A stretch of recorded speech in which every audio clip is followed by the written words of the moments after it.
তারেক রহমান ঘোষিত রাষ্ট্র সংস্কারের ৩১ দফা প্রচারে মোটরসাইকেল শোভাযাত্রা ও লিফলেট বিতরণ করেছে কিশোরগঞ্জের বাজিতপুর পৌরসভার সাবেক মেয়র ও পৌর বিএনপির সভাপতি এহসান কুফিয়া। সোমবার সকাল থেকে দুপুর পর্যন্ত তিনি বাজিতপুর ও নিকলী উপজেলার বিভিন্ন এলাকায় বিএনপির ৩১ দফা প্রচারে লিফলেট বিতরণ করেন। এ সময় তার সঙ্গে ছিলেন পৌর বিএনপির সাধারণ সম্পাদক জসিম মাহমুদ, সিনিয়র সহসভাপতি মিজবা উদ্দিন আহমেদ জামিল, সহসভাপতি জহিরুজ্জামান, সাংগঠনিক সম্পাদক আব্দুল মালেক ভুইয়া মঞ্জু, পৌর যুবদলের সভাপতি আহসান বিপু, সাধারণ সম্পাদক আহমদ মিয়া, সাংগঠনিক সম্পাদক পারভেজ মিয়া সহ অন্যান্যরা। শোভাযাত্রা ও প্রচার কর্মসূচিতে উপজেলা পৌর ও ইউনিয়ন বিএনপির নেতাকর্মী সহ হাজারো দলীয় নেতাকর্মী অংশ নেন।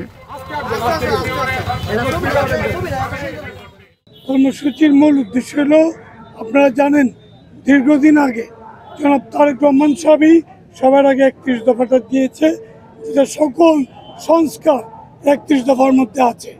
যে ৩১ দফা বাস্তবায়ন জনগণের মাধ্যমে করতে পারলে এই দেশ উন্নতির দিকে এগিয়ে যাবে। অতীতের যে কোনো সমস্যাতে আমরা ভালো কিছু জনগণকে উপহার দিতে পারবো। সেই লক্ষ্যে আমরা বাজিতপুর আমার বাসভবন থেকে নিকলী সদর পর্যন্ত আমরা আসলাম ৩১ দফা বাস্তবায়নের লক্ষ্যে।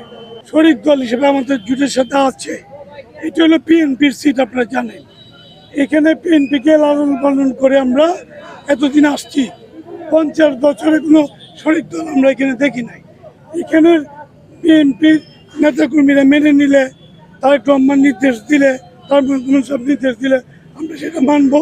কিন্তু আমি বিশ্বাস করি এটা বিএনপির সিট, কারণ এটা যদি অন্য কারো হাতে যায় এই বিএনপি এখন এখানে দুর্বল হয়ে যাবে।